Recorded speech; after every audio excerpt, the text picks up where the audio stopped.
Hornet's Nest? Yes, yes. I'm not trying to speak.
So it is time to get started. I'd like to welcome all of you here. It's good to see an almost full house.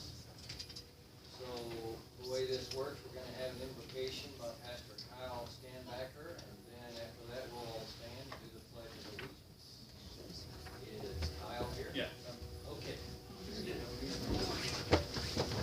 Pray. Our Father, we thank you for this great community that we love dearly. Thank you for the city of Newton. Thank you for everyone that is here and how they love this community. Thank you for the leadership that you bless this community with. God, I pray for wisdom for the leadership in this community. I pray for unity for this team. And God, even when needed, that there would be the ability to agree to disagree.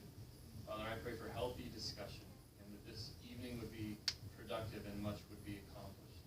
Father, I pray a blessing over our emergency responders, over the medical field and fire and police. I thank you for the people that serve us faithfully.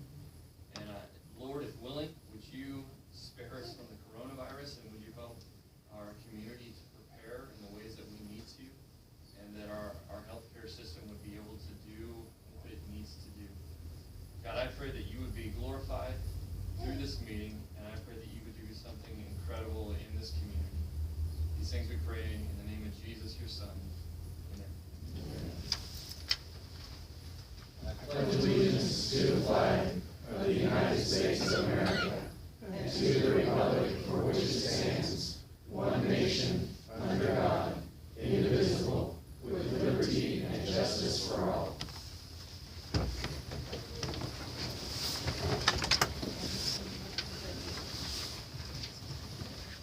Okay, first item of business is to approve the consent agenda. Consent agenda. Okay, there's been a motion and a second. All those in favor say aye. Opposed? Okay. Going on to the regular agenda, item number 3 is recognition of community service and achievement. We will recognize Erica Stevens, owner of Bella Vale Bridal Boutique, for receiving the Best of Weddings Award from the Knot. Yes. Kelly? Mayor, and I'm sorry, bear with us, please, we're trying to get our mics up and working, I apologize.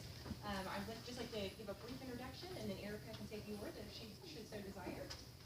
We are very pleased to share that our own Bella Vale, owned by Ms. Erica Stevens, has been selected as a 2020 winner of the Knot Best of Weddings, an accolade representing the highest and most rated wedding professionals as reviewed by real couples, their families, and wedding guests on The Knot, which is a leading wedding planning brand and app. In 2020, only 5% of hundreds of thousands of local wedding professionals were listed on The Knot received this distinguished award, It is in its 14th year, and the Knot continues its long-standing tradition of supporting local wedding vendors with the Knot Best of Weddings 2020, an annual by couples, for couples guide to the top wedding professionals across the country. To determine the winners, the Knot analyzed its millions of user reviews across various vendor categories, including venues, musicians, florists, photographers, caterers, and more, to find the most highly rated vendors of the year. These winners represent the best of the best wedding professionals that engaged couples should consider booking for their own unique weddings. Bella Vale wins this award after only 1 year in business right here in downtown Newton. So congratulations.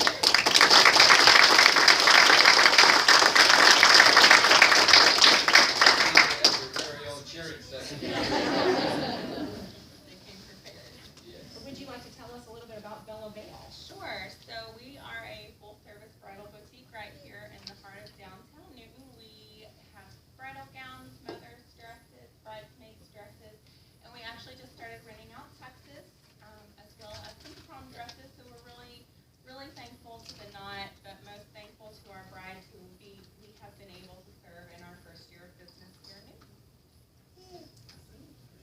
Congratulations. If you don't mind standing for a moment, we'll get a picture of you with the mayor, if we may.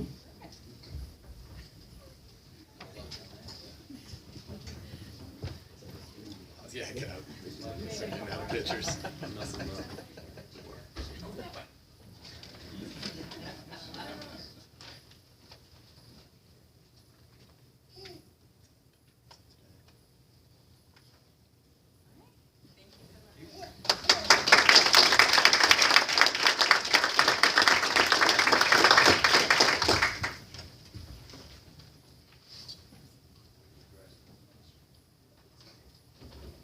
Thanks for that reprimand. We know a lady who could probably hook you up with a tux. Yes, yes. Okay, item number 4, I think we're gonna put off until later. Do we have to have a motion to table it? We move that we table will be considering the award for bid of property casualty insurance. Okay, there's been a motion and a second. All those in favor say aye. Opposed? Okay, passes. And then next item, we're gonna receive the annual report of the Newton Public Library. Ann Erie.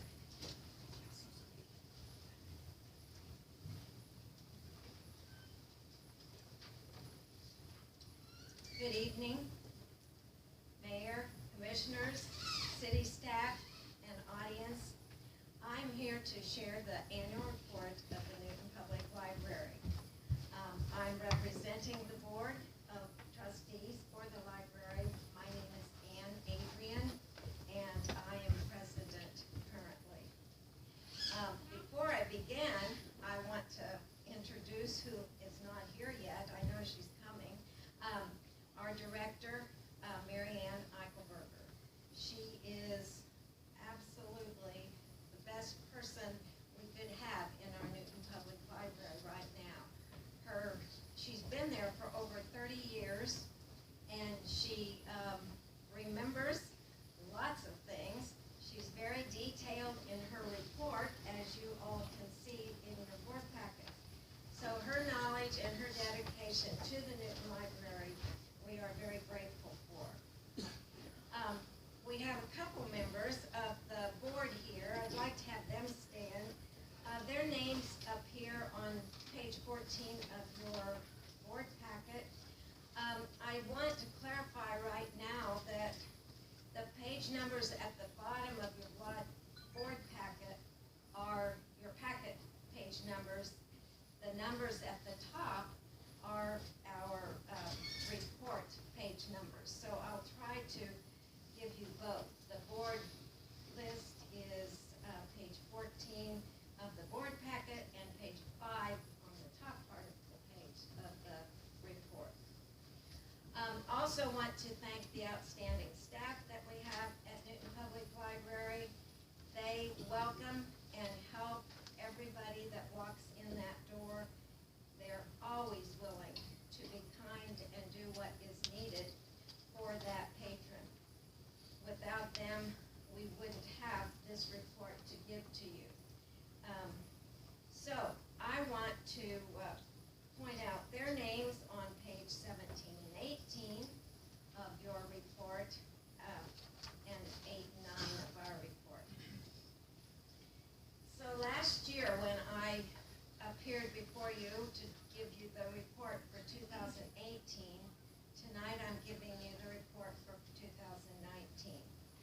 told you last year that we wanted to move forward in a big way during the 2019 year, and we wanted you to move with us.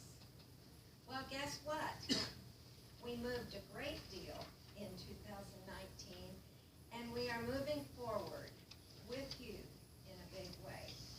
So I want to thank all of you, especially Suzanne Loomis, who's also disappeared right now, and Leroy Kane, who have been on the building committee, and we have worked along with the Marian Eichelberger's staff and an appointed committee. We've worked a lot of hours and time to get where we are today. I'll talk about that a little bit more. First of all, I would like to share some highlights in our 2019 brochure, and that in your packet is pages 51 to 54. So, the theme is a universe of stories. This was also the theme for our summer reading program. We are considering, however, of calling our summer reading program our summer library program, as it included so much more than just reading by children, youth, and adults. There were 114 summer events, something for all ages. There were 1,815 people enrolled in the summer reading program, and a total attendance during our summer months of 3,791 people. This kind of programming fits our mission to be a cornerstone in the lifelong learning process for each person in the Newton community, young and old. Pages 19, 20, and 21 of your packet, pages 10, 11, and 12 of the board report includes the list of the many classes, workshops, tours, and presentations offered at Newton Public Library during 2019. There was another 5% increase since last year in the e-library checkouts. The 15,987 people in our community using technology learning is astounding. We had 15,751 public computer sign-ups, plus those using job search, applications, writing resumes, and just learning computer skills. There is continuous use of mobile hotspots, Wi-Fi, laptops, and iPads. We look forward to so much more in the area of technology with a more complete infrastructure. Right now, this week, we are installing a new self-checkout system. We're very excited about it, spent most of 2019 preparing for this installation. We are very excited to have it up and running and to share it with the community. We have also added security cameras throughout the library and a door access system during this past year. This equipment that can be moved to another facility. This kind of technology is a direct connection to the economic vitality of Newton. Newton Library is a community pillar of education. We are providing what the community wants. NPL has 6,337 new books this year and more access to interlibrary loans, state of e-library titles, and new DVDs, playaways, software magazine titles, plus 29 e-magazines, which give our patrons a variety of resources.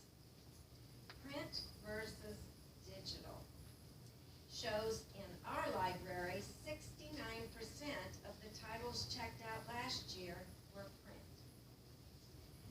The bottom line total of the NPL collections is $281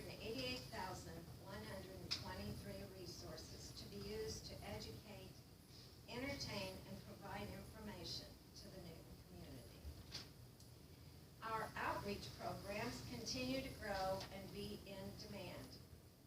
We had 80,626 views on our webpage.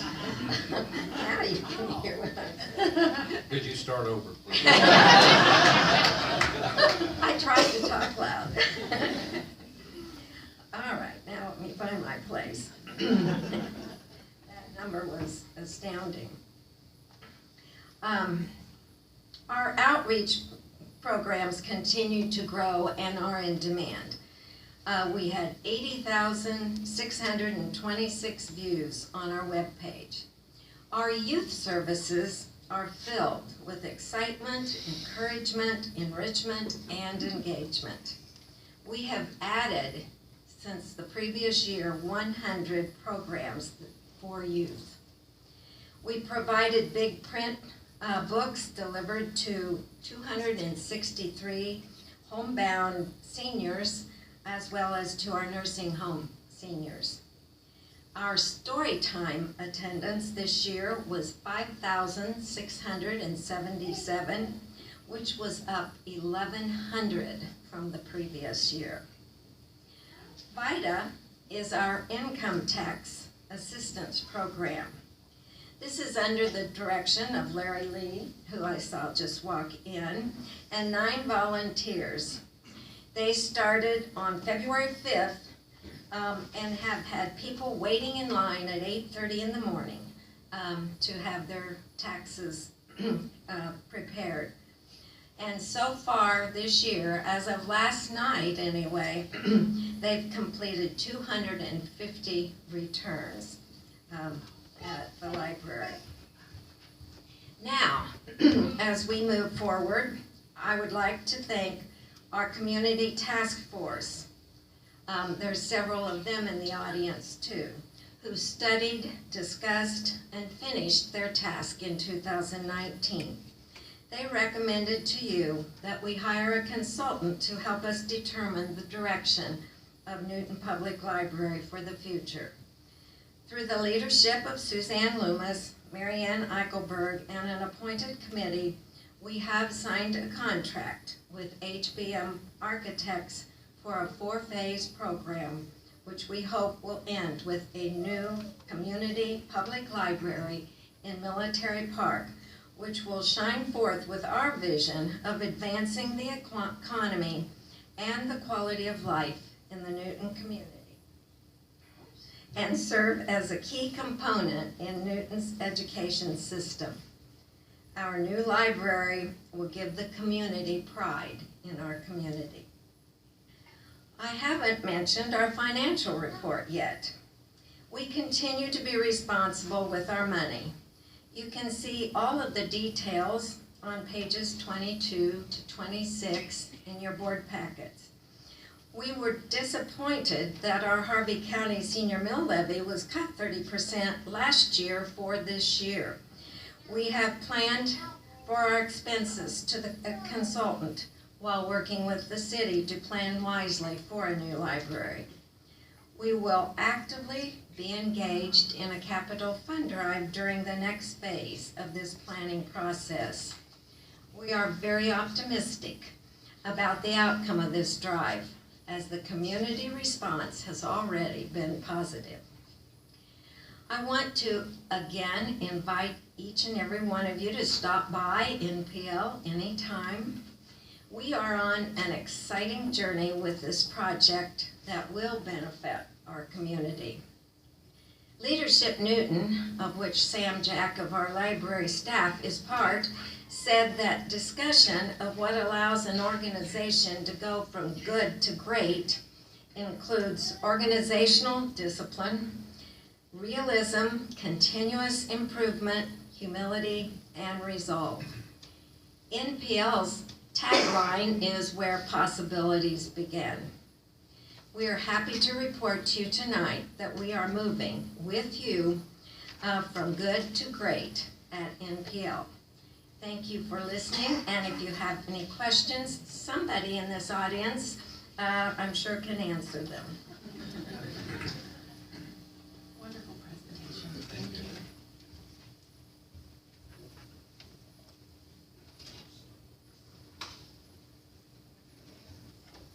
Could we have a show of hands? How many of you are here tonight in support of the library?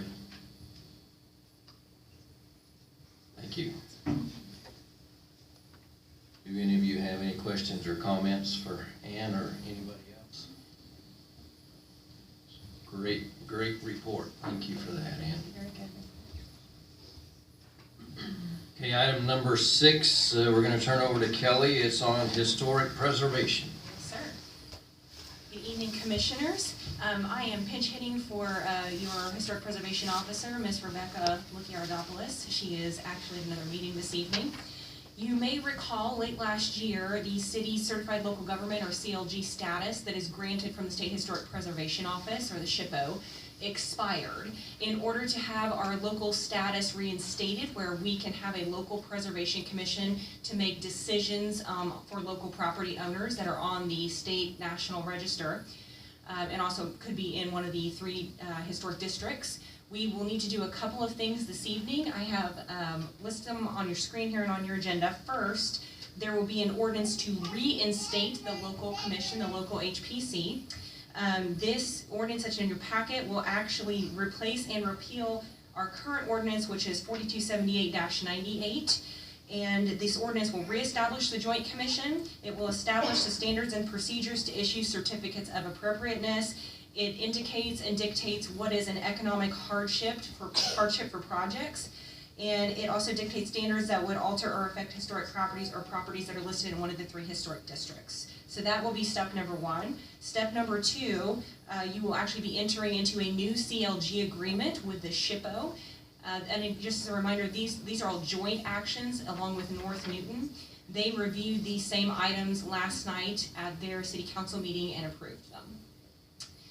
Third, you will be reviewing the HPC's bylaws. The bylaws are a contingency and a requirement of the CLG agreement. However, these bylaws have not been vetted by the HPC, as currently they don't exist. So tonight we're just asking you to review them. We will bring them back to you at the next meeting following the HPC's review and approval for ratification. And then finally, we're asking you to appoint some new commissioners. So there are 3 appointments for North Newton, and there are 6 appointments for Newton. Currently, we have 3 lined up, and that is the previous chairman, Mr. Jerry Wall. That is Libby Albers, who is, I believe, here this evening. Mr. Daryl Unruh, and David Hari. We will be seeking out 1 additional commissioner to bring back to a future meeting. As a reminder, because we are appointing the entire commission at one time, we will be staggering their terms. So, for example, the 3 appointments for North Newton, 1 will have a 1-year term, 1 will have a 2-year term, 1 will have a 3-year term. And then if they should be reinstated or reseated, or if we have to replace a seat, it will be as before, where someone will assume the remaining term. If someone resigns in the middle of their term, and then they will have a new term going forward. So that way we will always have a few members staggered to come on and off each year. I would be happy to answer questions you have about any of these specific items. Chris has been pretty involved with writing of the ordinances and such, and the SHPO has already approved all of this. There are signed copies in your packet. It's been a long time coming. We appreciate your patience getting this together. What would be the ordinance number for item A? The ordinance number would be 5009-20. I will make a motion on ordinance number 5009-20 to approve the ordinance. Okay, it's been moved and seconded. Any further discussion? All those in favor say aye. Aye. Opposed? Passes 5-0. And then the next item is to consider an agreement with the State Historic Preservation Office for Newton and North Newton to be a certified local government. That's just a simple motion. Yes, sir. I move to approve the CLG agreement with North Newton.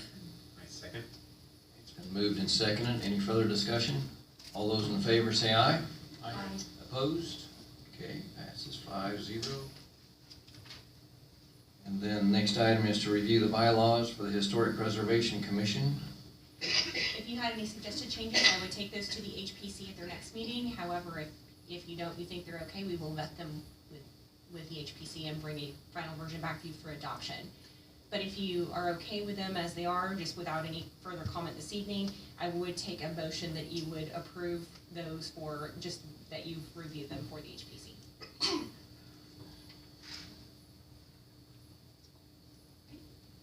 So then we just need a motion to approve them?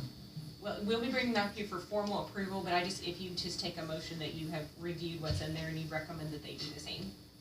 I'll make a motion that they do the same as we have approved this evening. I'll second that. Okay, it's been moved and seconded. Any further discussion? If not, all those in favor, please say aye. Aye. Opposed? Okay, Passes 5-0. And then the next item is to consider the appointments to Historic Preservation Commission. And that's just a simple Yep, motion. those can be taken as a group.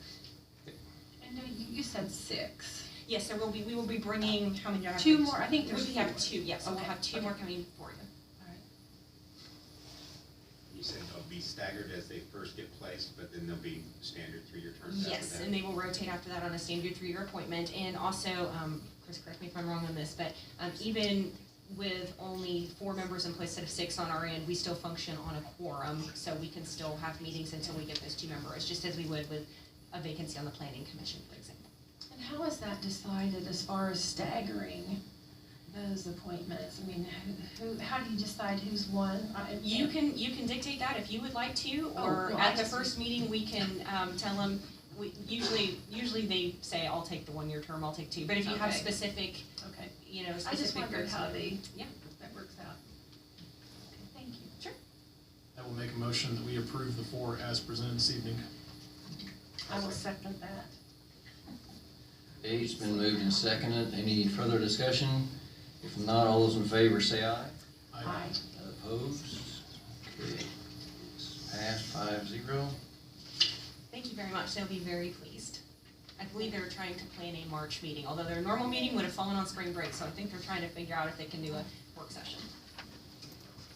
Okay, item number 7, we're going to consider a lease amendment with Raw Group LLC to extend the city's lease of the current park department facility at 225 South Meridian. Chris. I can present on this. Suzanne may jump in with some items on this. This item has been to you a few times. We've had a negotiation with the landowners of the facility that houses the current park building. And we've gone over the terms, but essentially the original lease and the amendment is included in your packet. It's a lease through 2022, and then the city would hold 2 separate options to 2023 and 2024. The terms of the lease are largely the same. We did negotiate one term, it's included in the memo, and it's also in the addendum that the city could make an improvement that they would be able to remove, which is specifically the installation of a couple heaters in that back area. I would stand for any questions on this. Essentially, this kind of buys some time in terms of what we're going to do long-term with the park facility. It was your direction to get an established term and also have some flexibility, and that's what those options would accomplish. It's already been signed by the landlord. It's subject to your approval. If you have any questions or concerns, we can surely bring it back to them and create any amendments. Can you just give a few more comments for the public to understand how we got to this point? That we initially had started out with potentially building a new Parks Department building, and then with a certain budget in mind, and then we came down to real costs, and that brought us back to this. Absolutely. I'll defer to Suzanne if you like. You certainly just gave the condensed version. So really what we had done is we knew that the location where we were at wasn't working. We moved them over to the location on Meridian and signed a 5-year lease. And then our lease was coming up. We hired an architect to put together some plans to build a new building on the property on Boyd Street, just south of First Street, that is owned by the city. That the plan had been all along that at some point in time, Park and Public Works would move to that location. And when the architects put together a concept drawing and estimates, the cost for the new building was significantly more than what we had budgeted. And so we decided to go back to the property owner where we're at to see if we could get an extended term until we can put dollars aside and look at how we will move forward. And part of the original cost or dollar amount was about $1.6 million that we had said, okay, if we can be within that dollar amount, why, we might consider that. And then when the cost came back at around $4 million, that's when we opted for this option right here, which is just gonna buy us some time, because we obviously don't have that money right now, so. Okay, we just need a simple motion to approve this, correct? That's correct. I move we approve the lease to Raw LLC, Raw Group LLC. I second that. Okay, there's been a motion and a second. Any further discussion? If not, all those in favor say aye. Aye. Opposed? Okay, it passes 5-0. And now, item number 8, also to Chris, consider an ordinance related to the operation of golf carts on city streets at Sand Creek Station Housing Development. Sure, and this is another item that's come before you for a few times. We've had some discussion on it, but essentially it looks like Kelly put up a map. You had received a request in January to allow the operation of golf carts in that designated area, which is the Sand Creek Station residential development. We outlined the state law that essentially golf carts aren't allowed on city streets unless allowed by the city. The city is allowed to make that concession and put regulations. We've gone through a few versions of the ordinance, but essentially, regardless, there's still the state law that's in play that a golf cart can never be driven on a street with a posted speed limit greater than 30 miles per hour, none of which are included in that area. There's a number of provisions. There are greater safety provisions for nighttime operation. That's when you would have to have a slow-moving placard, as well as the lights that are covered in the standard traffic ordinance. And we talked about having that requirement 24/7 or just nighttime. This version just allows it for the nighttime requirement of that slow-moving placard. In order to operate a golf cart in that area, one would have to come to the city and get a registration sticker, show proof of insurance. There's also a provision in the ordinance that obviously all the rules of the road apply to an operator of a golf cart. We have a structure that the registration fee would be good for the calendar year. It wouldn't be transferable. It's set at $35. That's our best estimate in terms of offsetting the administrative costs of purchasing the tags and administrating the database and issuing the registration. I would stand for any questions. And the other, for the benefit of the audience that wasn't here for some of these earlier discussions, we talked about citywide, certain area, and of course you could always go back and repeal this ordinance later. You could amend it. If there was another request for another area, you could easily expand that area. But all the options are there. This is a pure policy call for the city commission. No obligation to pass this ordinance or in this form. But if you'd like to give that concession to allow the golf carts, given those conditions in the ordinance, you're more than welcome to go forward on that. And again, no time urgency, as we said in the last one. If you have any questions, concerns, or tweaks you'd like us to make, we're happy to look at that. But otherwise, I'd stand for questions. We've got PD here as well, Fire EMS, if you guys have any questions on the safety aspects. Well, and I would ask, my conversation with you yesterday on that one particular question, it might be good just to offer that as clarification, the crossing. Absolutely. So state law does provide that you can cross certain, like a road that has a speed limit greater than 30 miles per hour. So if you were to expand that area to an adjacent neighborhood, the person would not be prohibited from crossing a road that's 30 miles per hour. However, here, there's no streets that are over 30 miles per hour, so that's not necessarily applicable. But if you did ever expand the area to say citywide, where someone could not drive down Anderson that's over 30, they could cross it, if that answers your question. Yeah, I think when we talked yesterday, I think I gave the example of someone living across Anderson. Right. In the soon-to-be developed Ron Harder. Right. And if he or she would want to go over, they could cross, but they can't come back and The problem with that is they wouldn't be able to because they're not in the designated area. If you expanded the area, they would then be allowed to cross that street despite it being over 30. And sorry for not explaining that better yesterday. Okay, so then. Essentially, they're prohibited from operating because they can cross the street and they can go into that designated zone, but the other side is not allowed, so that would be operating a golf cart impermissibly. That's clear. But again, you know, should you get another request or should you decide to expand it, we would then change the area where it's permissible, and then that provision would still apply where someone can cross those streets. Well, and just as clarification to the commissioners, I asked that because in section 114.4, unlawful operation of a golf cart, it gives where you cannot operate it with the exception of the legal description in Sand Creek, but then. Yeah, and that's just the wording, and I Yeah. apologize for it being clunky, but I basically borrowed the standard traffic No. ordinance. But it says it's unlawful to operate a golf cart on any public highway except. So it's kind of a double.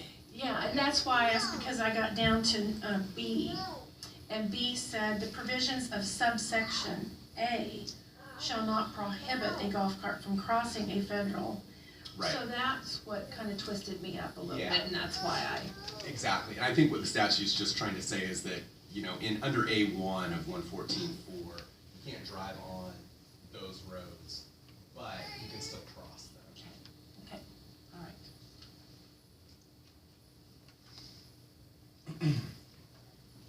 Any other discussion or concerns? I appreciate the tweaks you made as far as all the original regulations that were on there. Certainly lightens the burden some. There's also an example in your packet of what the registration form would look like, and this would come to Denise Dirksen, the city clerk, along with a copy of their insurance. Trying to keep it simple. As you recall, we had initially thought about a PD inspection, and then through the conversations, that's shifted to just essentially a proof of insurance and a proof of ownership, and then we're giving the tag. We're not warranting the condition of the golf cart. And Mayor King, I would ask, here he is. Do you have anything that you want to add to this or just comment on while we're, No, we've worked with Chris extensively okay. working this out, so I don't have any concerns. And Mike Yoder has also worked with Chris too, so we're both here. So if you have any specific questions about it that you're concerned about from us, Okay. we'll go ahead. Well, and that's good. I mean, that really rounds it out for me. That's good to know. Good to hear. You We'll guys have a are lot of okay. eyes on it, Mhm. make sure it's right and fit for this, what we got going on. Okay, that's good. And your feelings aren't hurt that we haven't created more work for you to inspect every vehicle?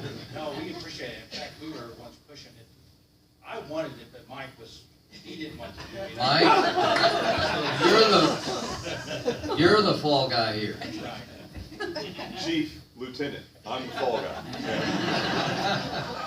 Okay, we're glad to hear that now. Thank you.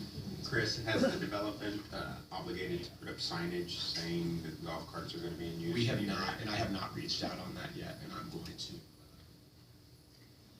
The HOA had mentioned to you and I think, that they were considering doing that. I think they were trying to get quotes and making sure that they were to the MUDCA standards and all that stuff. I think they were trying to figure out, was it something they could do pretty inexpensively, or was it gonna have to be something to save up for? So I know they've been discussing it. I couldn't speak to the most recent discussions. That was within the last 2 months or so. Yeah, just a couple of weeks ago, I was told that. So, Based on that, it sounds like there are some efforts. If you want it to be contingent on that signage, I would Strongly encouraged. then I would, it's not necessarily as drafted, so it's kind of up to you at that point. And of course, it could always be repealed as well later if it's not to the conditions. I think it has to be put into the ordinance. I just think that it should be strongly. Understood. Well, so we should entertain a motion at this point. I would move we approve the golf cart special purpose vehicle on city street ordinance. Second. Okay, there's a motion and a second. Any further discussion? All those in favor say aye. Aye. Opposed? Okay, that passes 5-0. And now, item number 9, we're gonna receive a presentation from the city attorney regarding equality and anti-discrimination laws. Chris? Sure. I've provided a few slideshows. board, and if anyone wants a